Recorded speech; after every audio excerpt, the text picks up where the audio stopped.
دوستو آج کی ویڈیو میں ہم ایک ایسی خوفناک غلطی کے بارے میں بات کریں گے جس کی وجہ سے 4.5 کروڑ لوگوں کو اپنی جان سے ہاتھ دھونا پڑا۔ یہ چائنا کی حکومت کی ایک ایسی غلطی تھی جس نے کروڑوں لوگوں کی زندگیاں لے لیں۔ جیسا کہ ہم سب جانتے ہیں، لوگ اکثر صرف اپنے بارے میں سوچتے ہیں اور یہ واقعہ اس ایٹیٹیوڈ کو کنفرم کرتا ہے۔ ایک ملک کی ڈیولپمنٹ کے لیے کیے گئے فیصلے نے لاکھوں لوگوں کی جان لے لی۔ آئیے دیکھتے ہیں کہ یہ سب کیسے ہوا۔ اس کمپین کا نام تھا دی گریٹ لیپ فارورڈ، جسے عام طور پر فورتھ پیسٹ کے نام سے بھی جانا جاتا ہے۔ اس کمپین کی شروعات 1958 میں کی گئی۔ اس سال چائنا کے فاؤنڈر ماؤ زیڈونگ نے فیصلہ کیا کہ چین کی اکنومی کو ماڈرن اور انڈسٹریل اکنومی میں تبدیل کیا جائے۔ ماؤ زیڈونگ، جنہیں ماؤ سی تونگ کے نام سے بھی جانا جاتا ہے، چائنا میں ایک گریٹ ریولوشنری، پولیٹیکل، اسٹریٹجی، فوجی اور تھیوریٹیکل لیڈر کے طور پر یاد کیا جاتا ہے۔ لیکن کوئی بھی انسان، چاہے وہ کتنا بھی بڑا کیوں نہ ہو، غلطیاں کرتا ہی ہے۔ اس وقت گریٹ برٹن کی اکنومی سب سے مضبوط تھی اور اس کے بعد امریکہ کا نمبر آتا تھا۔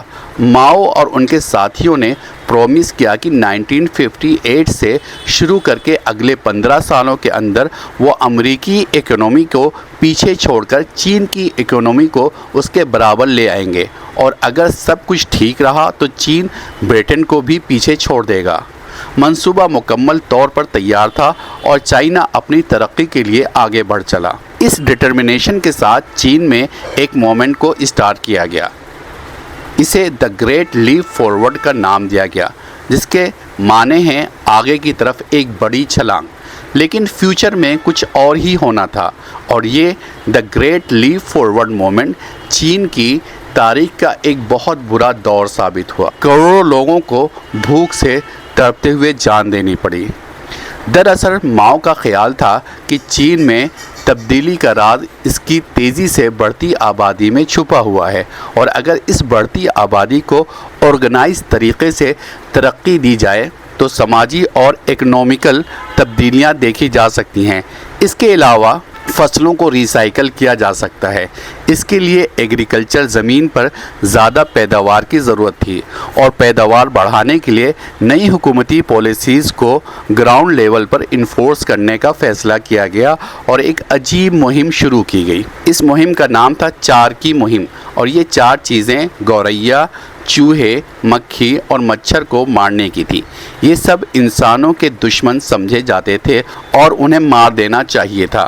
اگر آپ سوچ رہے ہیں کہ ایک چھوٹی سی چڑیا یا گوریا نے کیا بگاڑا تھا، تو چینی سائنٹسٹ نے حساب لگایا تھا کہ ہر گوریا سال بھر میں 4.5 کلو گرام اناج کھا جاتی ہے اور پھلوں کو بھی نقصان پہنچاتی ہے۔ اگر گوریا کو مار دیا جائے تو عوام کے لیے فوڈ کی اویلیبلٹی بڑھ جائے گی اور زیادہ پیداوار کو ایکسپورٹ کیا جا سکے گا۔ اس مسئلے کا حل نکالنے کے بجائے گریٹ اسپیرو مہم شروع کی گئی، لیکن یہ مہم نہیں، ایک جنگ تھی۔ ان 4 دشمنوں کے خلاف عام لوگوں سے لے کر گریجویٹس تک کا استعمال کیا گیا، اور سب سے زیادہ توجہ بیچاری معصوم چڑیوں پر دی گئی۔ اس مہم کو خوب ایڈورٹائز کیا گیا۔ چینی شہروں کو گوریا کو ختم کرنے کے لیے بڑی تعداد میں جمع کیا گیا۔ گوریا مخالف فوج بنائی گئی۔ اسکولوں، فیکٹریوں، بازاروں میں گوریا مارنے کی مہم چلائی گئی۔ گوریا کو مٹا کر چین کو چمکانا ہے، یہ مہم کا نعرہ بھی تھا۔ چینی لوگ گوریا کو خوفزدہ کرنے کے لیے انہیں زمین پر اترنے سے روکنے کے لیے ڈھول پیٹتے تھے، ان کا پیچھا کرتے تھے۔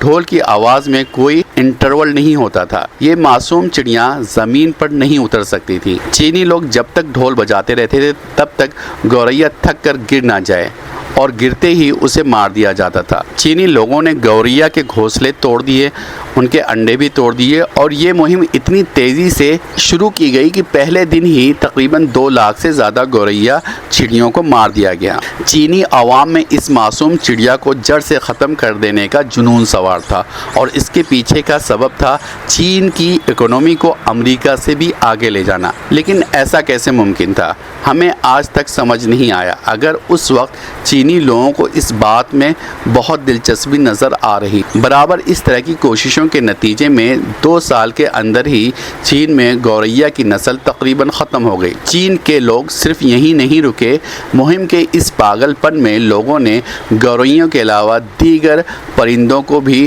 نشانہ بنانا شروع کر دیا، جس سے پورے چین میں تقریباً تمام پرندوں کی نسلیں ختم ہونے کے قریب پہنچ گئی۔ یہ گریٹ اسپیرو مہم تو 1960 تک کامیاب ہو گئی تھی، لیکن ایک بڑی مصیبت آہستہ آہستہ چین میں آ رہی تھی، اور وہ تھی انوائرمنٹل امبیلنس۔ جیسا کہ کوئی بھی چڑیا صرف اناج نہیں کھاتی بلکہ کیڑے مکوڑوں کو بھی کھاتی ہے، جس سے کہ کیڑے مکوڑوں کی تعداد قابو میں رہتی ہے، اور چنانچہ کیڑے مکوڑوں کو کھانے والی چڑیوں کو تو چینی لوگوں نے مار ڈالا تھا۔ اب ایسے میں تمام کیڑے مکوڑے اور چھوٹے چھوٹے انسیکٹس کی آبادی میں ایک ایسا طوفان آیا جو فصلوں کو تباہ کر رہا تھا۔ سب سے زیادہ گروتھ ٹڈی دل کی تعداد میں پورے چین میں دیکھی گئی۔ ٹڈی دل آتے اور چند گھنٹوں میں ہزاروں ہیکٹر میں پھیلی فصلوں کو کھا جاتے تھے۔ ٹڈی دل کا ایسا خوفناک حملہ چینی باشندوں نے پہلے کبھی نہیں دیکھا تھا۔ کیڑے اور دیگر انسیکٹس کے حملے کی وجہ سے چین میں پیداوار بری طرح متاثر ہوئی۔ اس کو روکنے کے لیے مسلسل کیڑے مار دوا کا چھڑکاؤ بھی کیا گیا، اور چینی حکومت کی طرف سے اپنائے گئے دیگر اقدامات بھی ان کیڑوں کی بڑھتی تعداد کے خلاف بے اثر ثابت ہوئے۔ الٹا نئے کیڑے مار دواؤں کے استعمال سے فصلوں کو اور زیادہ نقصان پہنچنے لگا۔ دیکھتے ہی دیکھتے چین میں بھوک مری کی صورتحال پیدا ہو گئی۔ عوام بھوک سے تڑپنے لگے اور پورے چائنا میں قحط کے حالات پیدا ہو گئے۔ یہ پتہ چلنے پر کہ گوریا اور دیگر پرندے کیڑے مکوڑوں کو کھا کر انوائرمنٹل بیلنس برقرار رکھتے ہیں، اپنا کردار ادا کرتے ہیں۔ مئی 1960 میں گوریا مارنے کی مہم سسپینڈ کر دی گئی، لیکن تب تک بہت دیر ہو چکی تھی۔ انوائرمنٹل امبیلنس اپنا کام کر چکا تھا۔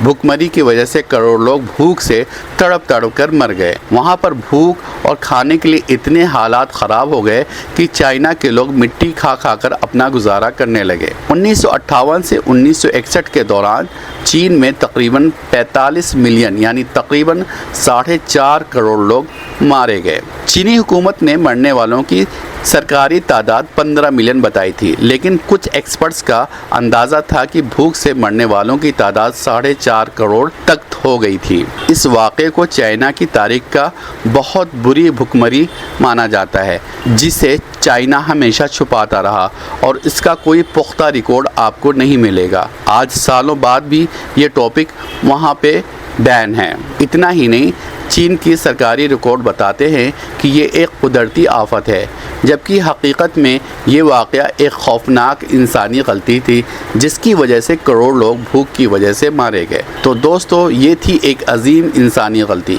مگر ہم اسے غلطی سے زیادہ انسانی لالچ کہیں گے۔ وہ لالچ جس میں انسان اپنی ترقی کے سامنے باقی چیزوں کو نہیں دیکھتا اور قدرت کو نقصان پہنچانے لگتا ہے، جس میں چائنا سب سے آگے ہے۔ آج بھی اس کا قدرت کے ساتھ کھلواڑ رک نہیں رہا ہے۔